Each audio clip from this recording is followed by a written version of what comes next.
yang akan menjadi map yang dimainkan di match yang ketujuh kita di hari ini. Ini match yang panas banget pastinya ya, apalagi kan satu region. Nah, first pick untuk Aurora. Dengan langsung menutup ke arah Yuzongnya yang baru saja disinggung. Masih dengan 100% pick or ban dari Yuzong. Apalagi ini adalah Yuzongnya Sanford ya. Ya udah pasti respect aja sih mendingan dibandingkan mengambil resiko ya. Yap. Dan dengan memberikan hero yang begitu powerful. Sanford itu MVP di M4 kan? Waktu itu, iya. Kalau nggak salah. M4 Papa Benny. Papa Benny ya? Iya. Oke. Papa Benny. Tapi Sanford juga menunjukkan. Yang sekarang ada di TNC. Betul. Nice G. TNC. Nice G. TNC bukannya itu. Nah itu Junglernya Aurora. junglernya, iya. Ini Sanji, kita ngelihat dia main dari zaman belum pakai kacamata. Sampai Sampai sekarang udah udah pakai pakai kacamata, Prop. Nah itulah dia. Lu nge-cash dari yang belum pakai kacamata. Sama kan? Sampai udah pakai. Nah makanya. Saya juga, ini juga. Iya. Makanya itu dia. Yap. Udah sejauh itu loh perkembangannya dari Sanji dan ya balik lagi dia semakin lebih mengerikan untuk sekarang. Bahkan kalau aku nanya personal kesan gitu kan. Ya nama Sanji selalu disebut kalau misalkan yang ngomongin improvement. Kemarin juga masuk top 3 mid lanernya Katsu loh. Iya. Oh iya benar. Iya, Sanja gitu dia ngomongnya. Iya benar Orang benar. Jepang kan. Sama Super Prince. Super Prince. Super Prince. Itu dia ya. Oke, first pick untuk Aurora. Terbuka kesempatan untuk bisa mengambil karena Yves. Ini dia nih, Bang Edward. Bang Edward ya, Wah, Hall dulu of zaman di Legends. Blacklist dia buset dia ngacak-ngacak dunia dia mah. Makanya. Karena memang yang mencolok dari player-player Philippines tuh EXP lanernya sih. EXP liner pasti. Terus dan ini kan iya. orang-orang yang emang bertahan dari beberapa season ke belakang kan. Weh masih dia aja nih, coba lihat. Konsistensi. Pak gini aja Pak. Kita udah regenerasi udah orang-orang baru bla bla. Iya. Ini mereka lihat. Lah Kelra abis menang M6 ditanya. Kamu tujuan selanjutnya apa? Saya mau menang semua kejuaraan dunia sampai punya 100 juta USD dari turnamen katanya. Wow. Dia mau kayak gitu. Sebuah goals yang luar biasa. Goals yang menurutku ya berarti menandakan kalau mereka nggak haus dengan satu juara dunia aja. Nggak kenyang gitu ya. Iya. Butuh. Ya itu loh yang susah tuh dari setiap player yang memang udah punya pengalaman gitu. Apalagi yang udah pernah juara. Gimana caranya dapetin api tersebut agar tetap bisa kompe gitu loh. Tidak tergiur dengan apapun yang lain. Nah itu dia yang akan kita saksikan juga nih. Dengan wow langsung high loss juga ternyata. Tapi di high loss slot sih Iya. rese sih. Udah pasti. Karena buat sekarang tim Legend Filipina identik dengan pick kuda. Ternyata dia langsung mengambil untuk JP. Karena JP nggak cuma bermain high loss dari depan. Dia kadang nge-flank dengan high loss. Dan menutup jalur belakang. Onyx ID adalah korbannya waktu di MSC IWC 2025. Wow, dan langsung di-react dengan carry plus Fredrin. Main ke tank jungler, ini bakal, Lagi. wah ini typically gameplay Philippines juga ya yang bakal ada long term team fight. Ya Philippine style lah intinya. Iya banget. Mereka akan bermain dengan sisi objektifnya. Di mana tank jungle akan ditemukan dengan tank jungle. Mereka akan beradu taji nantinya. Di dalam sebuah team fight territory yang sangat-sangat luas. Karena ada Yves juga, Yap. ada Hylos juga. Sanji, Parsha kah? Mau Yisunshin dulu Wah, Wah. Yisunshin dulu. atau mau adu Yisunshin Cloud. tank Ya, jungler? Karena bisa jadi salah satu dari itu bisa kena ban nih di. Wah, Oke. berani banget untuk Coach RC. Berarti mereka akan mengandalkan EXP yang begitu tebal untuk Sanford. Ketika nanti dia harus banget bisa pegangin Fredrinnya. Karena kalau Fredrinnya leluasa, aku merasa ini akan menjadi malapetaka nantinya bagi early game yang akan dibawakan sama TLPH. Yap. Dan untuk band keempat dari TLPH emang bisa tutup ke arah EXP-nya. Combo Arlot mungkin yang bisa jadi sebuah pilihan. Lapu-lapu Ya, tuh udah combo. masuk. Lapu-lapu, Arlot udah matiin Lapu, aja hero-hero Arlot. Edward. Ya udah pasti ya karena Arlot Fredrin ini combo yang sangat dinamis. Tapi aku daripada mikirin draft, aku tiba-tiba terbesit di kepalaku. Apa tuh? Aku mikirin tim-tim yang kalah dari seeding 0-0. Ketemunya salah satu dari Iya, bayangin Pak, kita kan coba untuk positive vibes. Ya. Let's say kita ambil contoh tadi tim zone. Oke. It's okay kita baru kalah satu game, satu Iya. match ya kan. Besok kita reset lagi. Tiba-tiba, lah iya ada tim Filipina ternyata. Nah, ini yang bener-bener menjadi challenge buat para tim sih. Karena kan biasanya mereka udah siapin strategi untuk ketemu tim tertentu. Benar. Tapi kan karena ini bener-bener di penghujung hari, Nah, besokannya mereka udah main lagi. Itu yang akhirnya fokusnya ke diri sendiri. Tapi kadang terlalu fokus ke diri sendiri juga hasilnya kurang bagus ya. Nah, itu dia. Makanya emang harus stabil aja teman-teman gameplaynya ya. Dan itu yang membedakan sama waktu dulu kita ngomongnya soal babak group stage. Kan kalau group stage kan udah banyak yang bilang kayak, wah bang ini nggak adil, ini kan grup neraka gitu kan. Tapi ya sekarang jauh lebih fair. Bisa. Karena kita nggak tahu lawan nextnya siapa. Ya, kita tidak pernah ada yang tahu ya. Oke, tapi last band dulu nih setelah Farsha dari Sanji-nya ditutup. Mau band Arlot. Itu dia. Seperti sudah terprediksi. Yep. Dan last band dari Aurora, mid lane-nya lagi kah? Chusin udah nggak ada, Yves udah nggak Mid ada lane lagi juga. seharusnya karena- Valen kan? Ya mau gimana ya, mereka emang ya udah kuat dari tiap lininya, yang paling minimalisir yang paling memungkinkan. Minimalis. Dan Farsha tadi Iya, kemungkinan paling besar keluar, dan adalah salah satu hero Sanji yang sangat mencolok juga. sebenarnya Hilang. kalau hero-hero mid lane opsinya menurutku banyak banget ya. Sanji Kayak pula. iya, masih ada Kadita, Kagura juga tadi muncul. Valen, bahkan Kimi juga masih bisa masuk ke opsi sih menurutku. Walaupun Wah. jadi jatuhnya kayak 3 mm ya. Iya, 3 marksman sih agak sedikit berbahaya sebenarnya. Oh, Sora. Ya, Sora masih ada. Karena bisa menjadi option yang bagus banget untuk Sunford. Gimana kalau emang butuh badan? Glue gimana? Glue, Terisla, ya Glue juga power sih sebenarnya kalau kita udah sempat ingat-ingat ya. Tapi Luigi coba. Lui dulu. Welcome Lui. Lui coba. Lui-nya Sanji nih. Lui Sanji. Iya, Lui. Apalagi kan udah ketemunya sama Fredrin kan. Dan Kari yang tidak terlalu jauh jarak hitnya. Wah tapi untuk ngomongin soal Yi Xunchin dan juga Luoi ini diuntungkan banget loh. Karena map reveal dari Mountain Shocker ditambah lagi dengan diversion ini akan Iya, ngebuat tinggal rotasi pindah dari ya. TLPH pindah. Walaupun ya kita udah sempat lihat kan di patch yang terakhir Luoi itu sempat ada adjustment. Mungkin beberapa orang bakal bilang nerf karena ketika dia mengeluarkan diversion dia Kelihatan tuh kelihatan diversionnya dari mana. Tapi bukan tujuannya kemana. kemana? Nggak tahu tuh tujuannya kemana. Tapi tuh. seenggaknya ada sedikit awareness ya. Wah, Iya. dia mau pindah nih. Kadang Mau pindah. tapi justru jadi kadang enak. Bisa ngagetin aja. Iya. Nggak pindah, cuma dibuka doang. Ya dibuka terus tiba-tiba ternyata nggak pindah kemana-mana. Ayo. Tim cek rumput udah dipanggil. Iya, Uranus Uranus dan langsung Chow. dan juga Chow. Tim Wah. cek rumput. Ini dia Chow dari Bro Cahyo yang sangat identik sekali dengan sebagai second man dan dia kerap kali memberikan pick off yang sangat mematikan. Tapi targetingnya apakah akan bisa dijawab dengan last pick dari tim TLPH? Mau main ke front line lagi kah? Kayak opsinya tadi masih ada Glue juga. Alice ternyata. AOE yang besar sekali. Akan wow. Ngeri sih ini kalau tim fight 5v5 nantinya. Ya takutnya mungkin kena Torrent of Ruin terus ternyata ada combo dispersion rotation yang bisa dimainkan. Itu akan menjadi teritori yang nikmat banget. Walaupun mungkin ya secara luas-luasan ya atau besar-besaran ultimate. Mungkin secara jarak Eve akan lebih diuntungkan. Tapi kalau misalkan Sanji ini dapetin momentum tersebut ketika Torrent of Ruin dari combo duo Sansan ini akan berjalan dengan manis. TLPH akan mendapatkan keuntungannya. Bagaimana menurut kalian draftnya? Aku suka TLPH. Aku akan melawan. Aku Aurora. Kalau begitu kita akan melihat di in-game siapa yang akan mendapatkan kemenangan ini. Karena sesaat lagi inilah dia. Pertandingan Aurora Philippines versus Team Liquid Philippines. Ya, rematch grand final dari MPL Philippines season lalu. Jadi, I'm7 Swiss Touch, mana suaranya?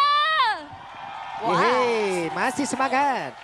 Mantap. Malah makin rame. Malam makin rame, makin penuh berdiri-berdiri nih. Malam minggu soalnya kan. Malam bantu. Nah, ini The Cavalry sudah datang juga. Betul. Kudanya diparkir di mana tadi? Bukan nggak naik kuda, Mas.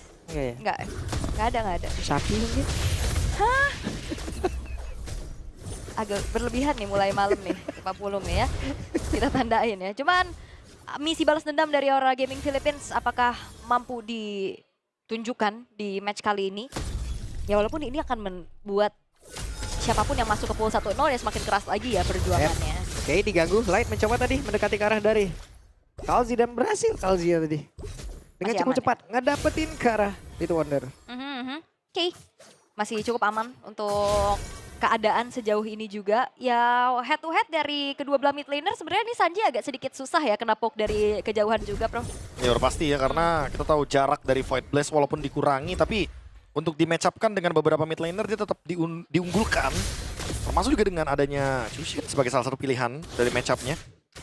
Dan Domeng ternyata yang ingin bermain lebih agresif tapi menggunakan Festival of Blood dan sama seperti OHEP ternyata. Dia bermain dengan Festival of Blood bukan dengan Master Assassin. Mungkin dia akan mengambil spell fan dari Art of Tifery-nya juga. Sehingga nanti dia akan mencoba untuk bertahan selama mungkin dengan laning yang begitu berat. Domeng. Oke, ada flicker satu terakhir dan hampir. Hampir, Domeng hampir. Wah, gerakan mengejutkan yang wow. Sedikit miskalkulasi ya, karena itu satu hit lagi sih harusnya untuk Oheb bisa ditumbangkan. Cuma langsung react dengan satu buah Purify yang dimiliki, tapi ini Flying Cloud harusnya recall yang dilakukan oleh Oheb juga akan membuat dirinya akan lebih cepat lagi untuk menjangkau laning mereka. Yep. Sementara sekarang di area Turtle. Demon Kite mencoba untuk bisa mengamankan jauh lebih cepat. JP masih level 3, belum bisa melakukan banyak hal. Law and Order langsung terlihat dari luar manipulation langsung dibangun pula. Dan first bloodnya berhasil langsung diamankan bahkan tuh sekarang. Dengan Ton of Ruin, itu pun tidak bisa mendekat tadi. Hanya saja terlihat dengan Edward yang menjadi korban pertama pula dari Aurora Gaming. Yes, dan Sanford-nya juga ini udah mulai kelihatan dia udah aktif banget ya dari menit yang kedua. Throne of Ruin setidaknya membayar kerugian setelah turtle-nya jatuh ke tangan dari Demon Kite.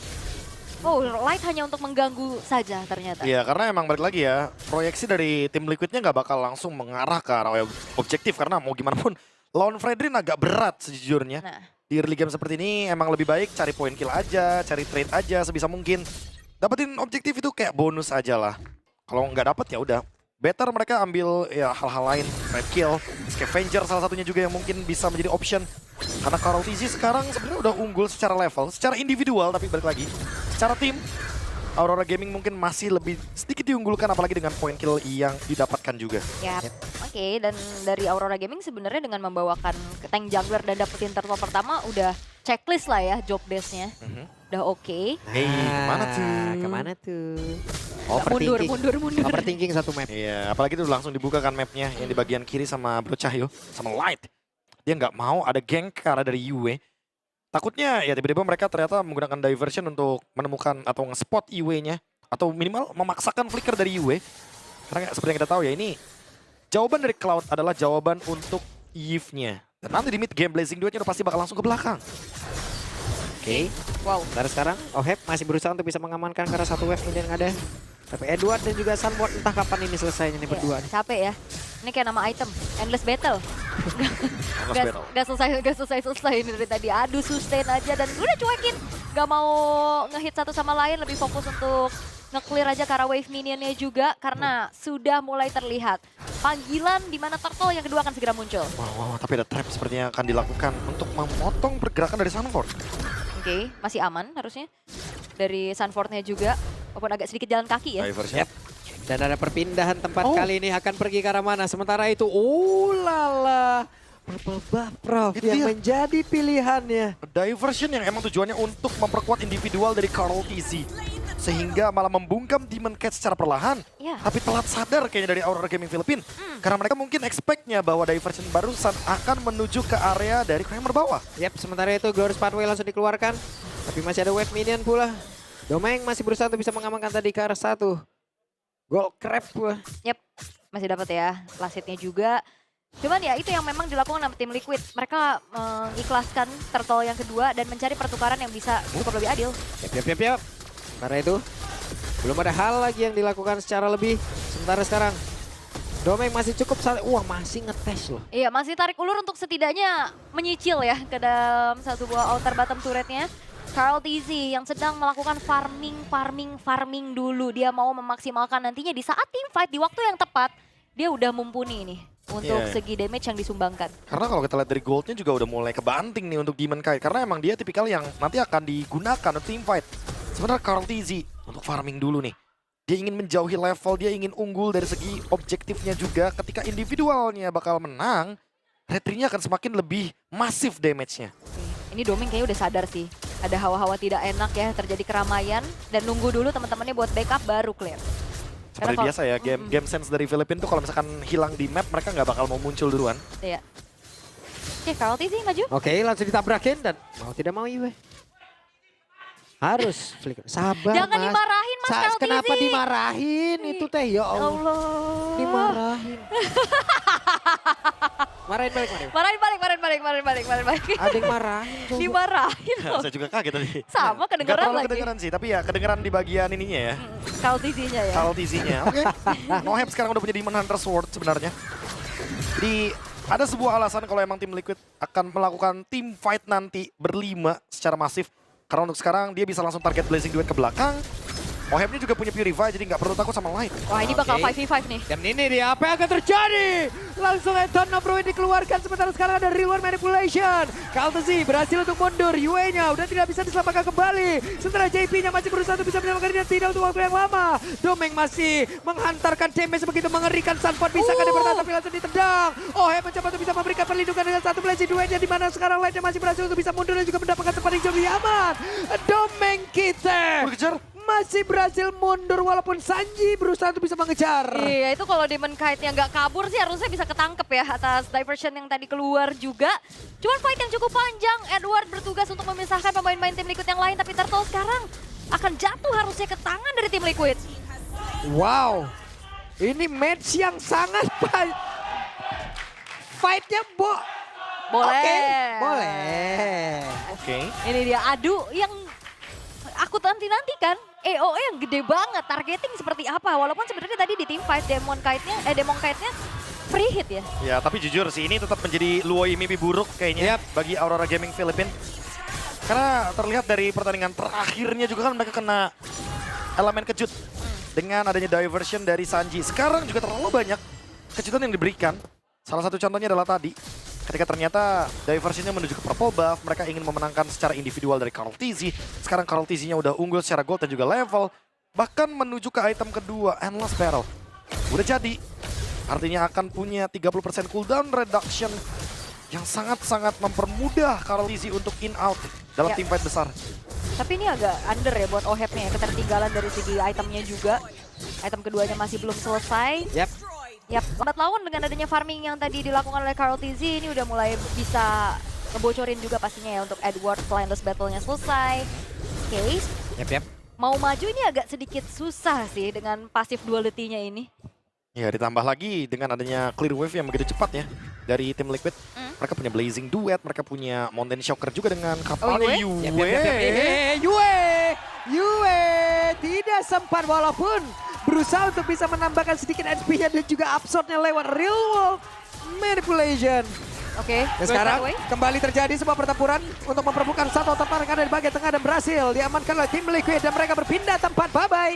bye. Bye. Pulang dulu. Udah, Iya. udah ya. Mundur dulu dan tim Liquid lambat laun sebenarnya juga udah ngasih gimana power mereka. Walaupun secara gold sekarang masih imbang banget. Tarik-tarikan terus-menerus dan ini adalah tipikal Filipin. Lihat sejauh hampir 10 menit hanya ada 7 poin kill yang tercipta. Ya, cukup berbeda dengan beberapa match yang sudah kita Iya. lewatkan untuk hari ini. Menolak untuk Brawl Server. Iya, memang mau gimana pun mereka kan beda juga. Dengan bagaimana playstyle mereka yang begitu disiplin. Begitu permainannya mungkin mulai masuk ke mid game baru mereka akan online semuanya. Pertama karena Karl TZ sudah unggul secara satu level. Ini yang akan menjadi alasan kenapa nanti tim Liquid akan tetap join team fight di area Lord-nya. Oke. Nah sekarang Lord sudah hadir. Setup seperti apa yang akan dipersiapkan oleh masing-masing tim untuk bisa mendapatkan hal tersebut. Ini juga keberadaan dari Yue nggak baik-baik aja sih. Sanford bisa ke belakang, Oheb bisa ke belakang. Agak sedikit susah pastinya untuk nge-react nantinya juga Sanford dengan Dadah. Throne of Ruin, tapi bye. Bye-bye. Capek ya. Aku kira pakai BMI terus diversion yang kayak biasa gitu loh. Oh enggak ya, belum ya? Iya, belum ternyata ya. Tapi nanti Dikirim. mungkin akan kita lihat ketika sudah mulai masuk ke ranah-ranah mid to late game. Karena akan lebih mudah untuk Cloud-nya nanti bermain dengan BMI dan juga diversion combo. Oke. Lord muncul, keadaan yang imbang juga ya. Lane jauhnya ini agak sedikit berbeda, EXP ketemu sama Gold Lane. Udah di-clear duluan juga sama Oheb yang nantinya akan bisa join the fight dengan cukup enak. Healing damage-nya soalnya udah lumayan kerasa nih dari Oheb juga. Ya apalagi tipe burst damage-nya nanti ya. Kalau misalkan emang kena nih Torn of Ruin-nya dari Sanford itu akan nge-disable perjalanan dari Aurora Gaming Philippines ketika mereka ingin melakukan fight back. Karena yang paling ujungnya bisa benar-benar tembus ke belakang adalah Edward doang kan. Kayak sisanya Demon Kite, dia bisa ditutup gitu aja. Dengan adanya kekuatan dari Alice. Kembali lagi itu dia dengan combo dari Diversion dan BMI. Diajak lagi ya. Diajak tim fight 5 lagi. Edward nih. Edward akan muter-muter kemana? Suara burung gagak terus terdengar. Oke, Demon Kite menjadi orang terdepan. Sementara JP sekarang ada satu Glorious Pathway langsung dikeluarkan pula. Law and Order-nya langsung terfokus ke arah satu player. Sementara di bagian belakang coba lihat apa yang akan langsung dilakukan pula oleh Sunford dengan Ade tadi. Satu Ton of Ruin. Dan sekarang mereka semua terkumpul di dalam satu area. Berhasil diamankan oleh Demon Kite. Sementara UE-nya terjebak sendirian. Ada perpindahan tempat mulai dilakukan. Dan mereka berhasil untuk mengepung. Karena beberapa player Demon. Domeng terjebak. Hanya menyisakan Edward sendirian dan lagi-lagi itu yang ditunjukkan oleh Gameplay Philippines. Gak apa-apa gak dapat Lord, tapi mereka upayakan untuk bisa menangin team fight-nya secara masif. Dan seperti biasa ya, decision yang diciptakan oleh tim Liquid bener-bener on point sekali. Mereka tahu targetnya dan sekarang Edward yang akan terancam, dipaksa Purify-nya digunakan sepertinya. Oke, semua sakit banget itu, deras banget. Bocor. Diversion lagi mau kemana? Ke bawah. Iya, ke bawah. Pindah terus. Tahan Lordnya. Wow. Terlalu banyak ya opsi gameplay yang bisa dimainkan sama tim Liquid dan bakal ada inisiasi. Yap. Pertempuran kembali terjadi dan Light hanya tinggal Naba. Cahaya tidak ada lagi. Yang ada aja kegelapan. Bahkan untuk kali ini benar-benar Sunford menjadi orang terdepan. Guna untuk bisa mengcover rekan-rekannya. Yap. Damage besar memang ada di tangan dari Domeng. Tapi single target lock dan ada frontliner yang bisa memakan dan membeli waktu secara banyak dari Sunford dan juga JP. Iya agak berat Domengnya. Wah, ini benar-benar POV Luoi musuh ya. Bukan Luoi teman ya? Iya, bukan Luoi teman kan. Kalau Luoi teman kan ya kita tahu sendiri lah. Tapi Luoi musuh yang sering kita temukan mungkin di rank-rank tier tinggi. Dimana tiba-tiba ada di atas, ada di bawah, dan Sanji menunjukkan world class diversion. Berkali-kali kita melihat bagaimana gerakan dari Aurora Gaming Philippines tershutdown terus. Dengan ada diversion yang terus-menerus memberikan teror kepada teman-teman dari Aurora Gaming Philippines. Iya, Tim Liquid walaupun kalah tadi di bagian Lord objektifnya, tapi mereka tetap menang dari segi team fight, big picture-nya. Iya, Domengnya juga susah sih tadi. Kayaknya damage dia doang deh yang bisa nembus benar-benar dari tim Liquid. Yue berat banget keadaannya. Dia lagi reroute manipulation. Di Blazing Duet. Di Blazing Duet, di Throne of Ruin. Iya, semuanya pokoknya ke situ arahnya. Ya, bisa apalagi apa? Domeng juga agak sedikit repot sih. Kalaupun emang dia mau menghajar depan, cuma JP yang bisa dihajar. Dan sekarang, seperti biasa, split push. Dengan menggunakan BMI, dia kembali lagi untuk tetap berada di tempat di mana area Lord berada. Cepet ya, enak banget buat mainin lane jauh kayak gini. Ada Cloud, ada Luoi. Ya biasanya Luoi sama Hayabusa atau Cloud untuk bisa split push atau slow push dengan tempo seperti ini. Oke. Seakan kali ini dari tim Liquid mereka akan kembali menguasai jalannya pertandingan dengan 3.800 gold yang dipegang juga. Kalau bicara tentang adanya fight jangka panjang, ini tim Liquid juga sangat-sangat bisa menjawab hal tersebut. Wah, attack speed-nya, DPS-nya. Iya. Sekalipun nanti mungkin ya kalau kita lihat Blazing Duet-nya menggunakan Wind of Nature atau bahkan Winter, dua-duanya fine. Yang penting targetnya Yue. Edward? Yep. Sementara sekarang sendirian Edward masih bisa in and out dengan cukup baik. Tapi yang lain nggak punya waktu yang banyak loh. Ini kalau babak belur sih agak susah juga ya buat Edward-nya. Tapi ya Demon Kite akan menjadi sosok yang megang duluan ke arah dari Lord. Yap. Lagi dan lagi. Seperti tadi, Demon Kite, Law and Order masuk. Belum lagi dengan serangan-serangan yang lain. Sementara di bagian belakang, coba lihat apa yang bisa dilakukan oleh Edward. Dimana Edward langsung ke rahasia karena beberapa player, tapi mereka dijauhkan langsung. Dan Yue gagal membantu rekannya. Untuk kali ini adakah Tanda Berwin mau dikeluarkan sementara sekarang Wahid. Wind of Nether dipadu-padankan dengan Blazing Duet. Wow. 3 pemain yang tersisa dari Aurora Gaming Philippines. Tim Liquid mereka secure Lord dan bakal coba untuk ditambah dari samping. Kita lihat akankah mereka masuk. Dan mereka masuk secara paksa. Oke, diversion di luar dari Land of Down. Walaupun gak dapetin point kill, tapi base turret yang tidak akan tumbuh lagi di arah bottom lane. Ini menjadi keuntungan besar untuk tim Liquid. Ya, serangan kejutan yang berkali-kali diberikan terornya oleh tim Liquid. Mereka nggak berhenti dengan satu keuntungan dari Lord objektif. Mereka ingin lebih banyak lagi. Dan Aurora Gaming Philippines, sekarang mereka hanya bisa berharap kepada Domeng untuk bisa mendapatkan momentum. Ini dibarengi dengan Light, apakah akan ada diversion lagi? Yap. Ke belakang. Akankah ada sebuah perpindahan? Namun sejauh ini mereka harus berusaha bisa menghilangkan ke arah satu Lord ini. Yap, itu ditipu aja sih. Biar pada mundur dari area Lordnya. Sampai base turret top lane pun berhasil untuk dihancurkan kali ini oleh tim Liquid. Bakal dihancurkan satu persatu dan pressure-nya nggak berhenti. Oke, dan lain akan masuk ke belakang. Serangan mengejutkan kembali diperlihatkan oleh tim Liquid PS dengan segala kerapian yang mereka miliki. Begitu sekarang Sunfall yang menjadi orang terdepan. Mereka masuk secara ugal-ugalan. Tapi Kaltezija kehilangan nyawa, tapi masih ada Immortal dan masih berhasil untuk bisa melanjutkan lagi dan kemenangan menjadi tim Liquid.